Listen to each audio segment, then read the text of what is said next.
Hello, friends. This is Chandrakant from Akul Mac Technologies, and today I thought that I will start a digital course for the benefit of everyone across the world.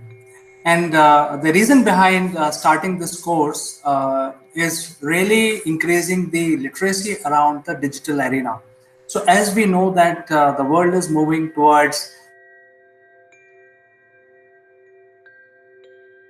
and therefore it is very important for everyone to become literate as far as the digital skills are concerned. So in this course we will not give you any training about what digital skills you need to know, like presentation skills, talking skills, and so on and so forth. Rather, we will concentrate on the digital quotient. Now, before I start this course, let me give you a little bit of background. The course, as you know, is called Top Brass DQ. DQ stands for the Digital Intelligence Quotient, and we will talk about what is DQ in a moment. But in entirety, this particular course will talk more about digital literacy skills and whether you are ready for the next couple of years and find new opportunities. So you see, friends, if we have to look at the industry, we are talking about Industry 4.0 at this point in time. A lot of organizations are coming towards Industry 4.0 based solution, but let's understand what is the evolution and how we have reached to Industry 4.0. At some point in time in the past, it was Industry 1.0, which was essentially at the beginning of the Industrial Revolution, which predominantly started in Europe.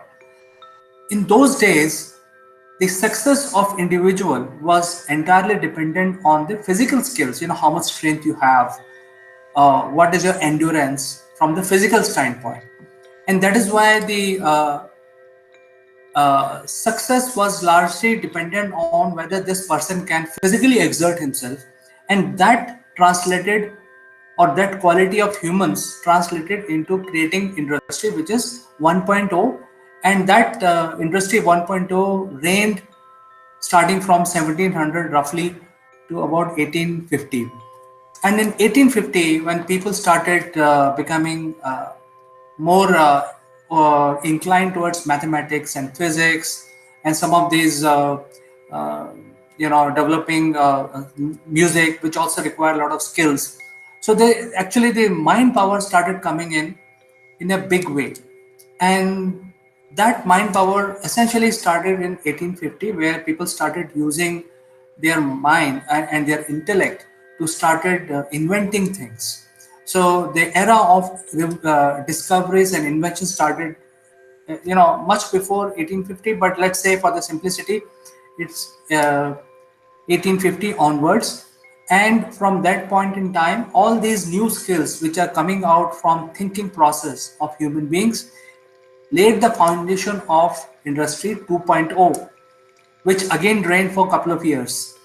And so basically, how much intelligent you are was known as IQ. And I think most of us has heard about what is IQ. It's the intelligence question. So the real intelligence being measured started in 1850, and till today it is being measured. I mean, the IQ tests are there, and then if you are interested in knowing more about IQ, you can go and Google it. You will know about IQ. But really, in 1950, uh, the era of having emotions also part of your thinking power was established very well. And when you can control crowd, when you can convey your ideas, you can handle emotions, you can handle objections. So these are all skills which are required in order to succeed beyond 1950. So just to summarize, there was a time when you need only physical skills, and there was a time when you just need thinking and knowledge based skills. And in 1950 and beyond, you also need emotional skills and soft skills. You should be able to speak properly, you should be able to address the crowd, you should be able to convey the idea. So really, the combination of all these powers that human had was known as EQ, which is a combination of mind, knowledge, and soft skills and emotions. So this EQ quotient was driving the industry 3.0. In this time, there's a lot of conversation about computer chips. There's a whole revolution which happened between 1950 to 2010. The internet came in a big way. Humans sent satellite to the space. Man landed on moon. Uh, Big submarines were created by large countries, um, and a lot of advancements. The cars, ships, supply chain, enterprise resource planning, music. So it revolutionized the EQ quotient of mankind, revolutionized the industry 3.0 and created a foundation. Now, this was going on until 2010, and in 2010, Industry 4.0 came in being, which is the next stage of human technological evolution. And this is being driven by the EQ plus an additional factor of how much digital knowledge you have. So this is the emergence of something called DQ. So from 2010 onwards, how much successful you will be to get employed in industry 4.0 or 4.0 will be largely dependent on your DQ. So what is DQ? DQ stands for your mind, knowledge, your emotions, your soft skills, and also your literacy levels on the digital platform. So right now the industry 4.0 is driving the entire industry. The digital is coming in a big way, and as we move forward towards industry 5.0, the chances are there will be AI based engine, there will be virtual reality which will come in a big way, but that is for future.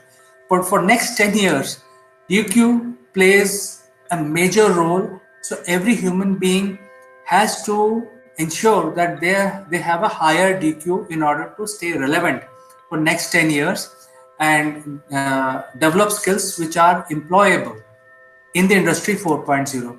So this is something, the basis of what we want to offer for everyone, whether you are a teenager or you are a professional or even an elderly person.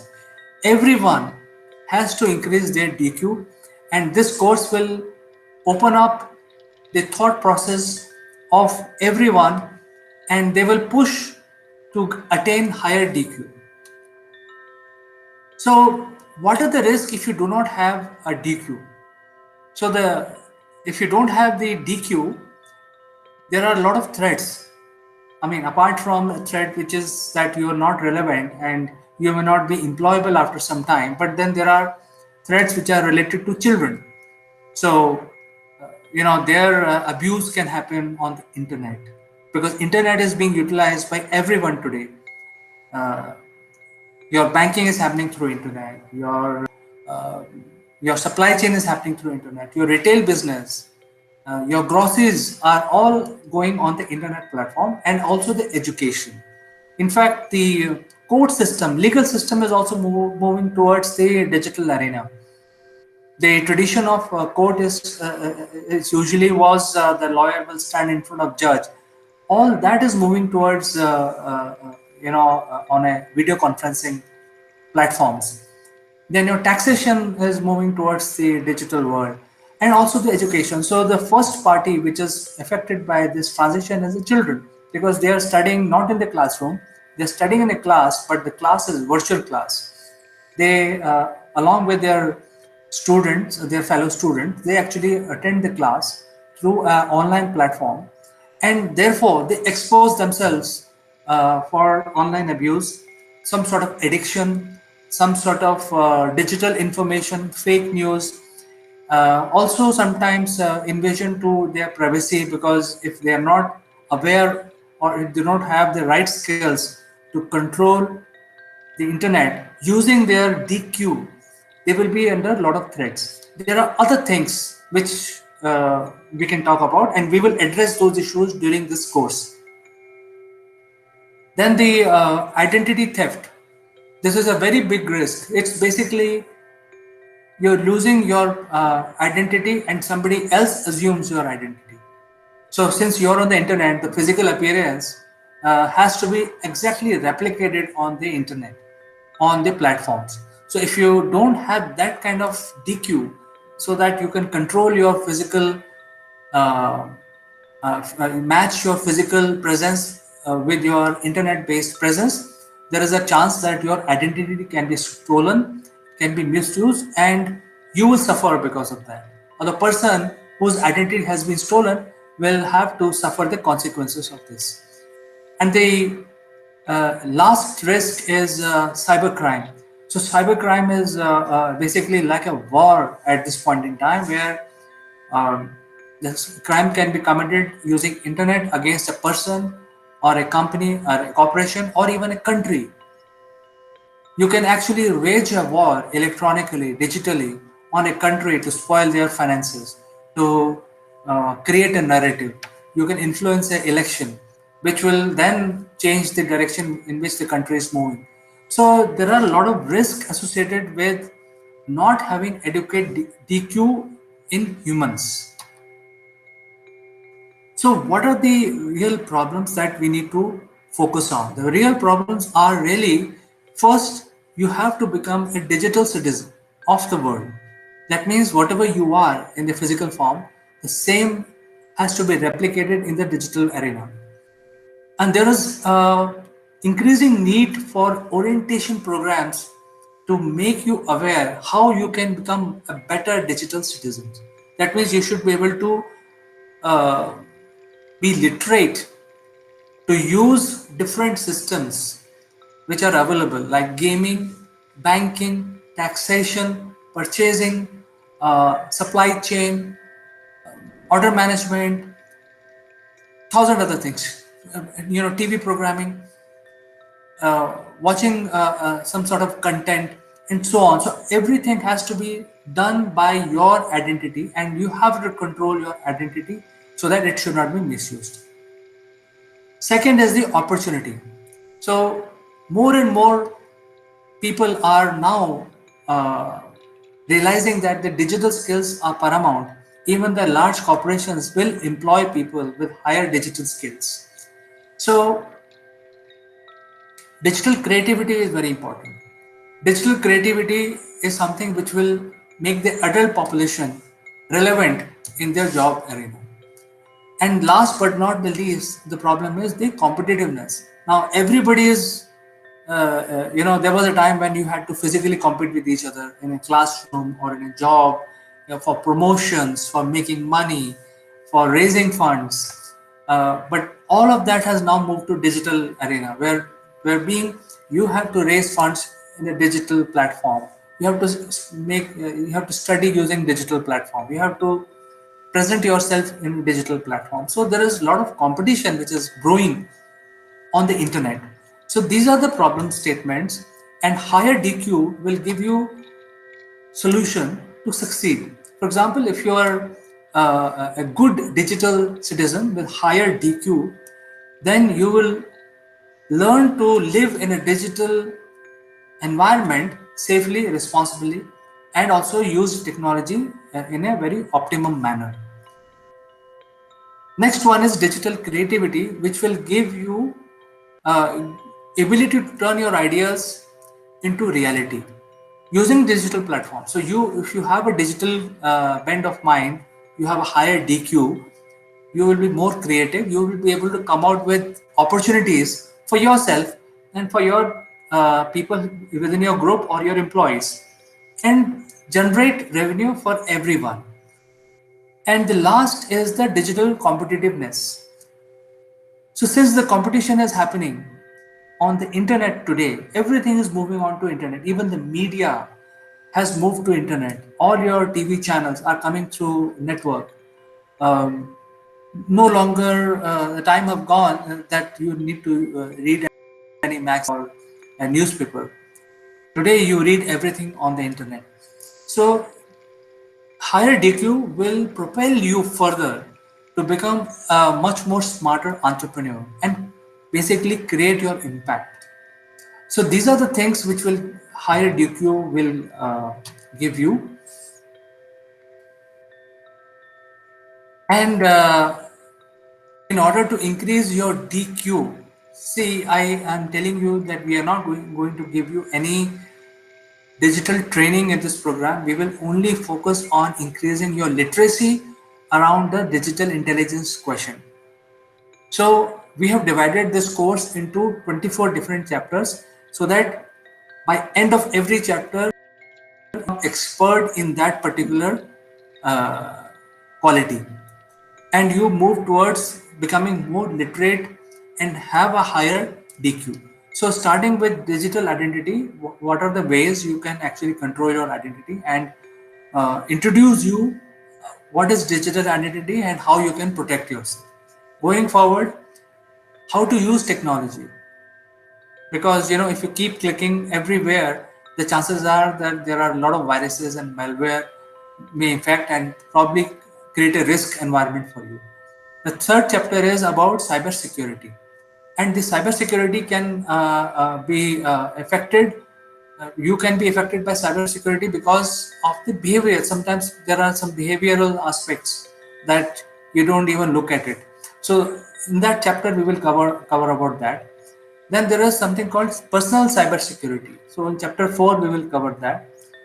Digital empathy, digital footprint management. When you use your system, you actually leave a lot of information about yourself. So how to prevent that happening. Then there is a media information literacy. Say when you're actually talking about your business or about your subject, you have to consult, you have to basically use media, which is the online media. So there will be a chapter on media information and literacy around that. Then privacy management.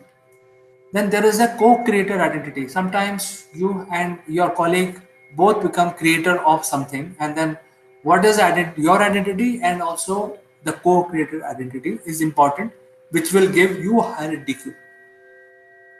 Healthy use of technology, content risk management, network security, self-awareness, communication and collaboration. Uh, so these are all different subjects. There are 24 different subjects that we will talk about in this course. Content creation, IPR stands for Intellectual Property Rights Management. So there are a lot of legality around it. You no longer you can copy somebody else's work and start uh, claiming as yours. So there are a lot of IPR. There are a lot of legal issues around it. Then if you're making a change to your system, so change maker identity, civic use of technology, community cyber risk, cyber security, relationship management, mass communication, AI literacy, and rights management. So these are the 24 subjects we will be covering in our course, and today's session is only about the awareness overview, and every day or every after 1 or 2 days I will be publishing all these different chapters separately in the form of video, which are very easy to watch. In the end, if you complete the entire course, you will be DQ'd. Your DQ will be much higher. Your mind will open up about the possibilities, and you will get a chance of increasing your skills so that you are employable in Industry 4.0. So, friends, I just want to give you this overview today, but very soon I will meet you again and continue this course as I explained in different chapters. So there are 24 chapters. Wait and study all of those 24 sessions that I will be presenting to you. So see you next time. Have a good day. Bye bye.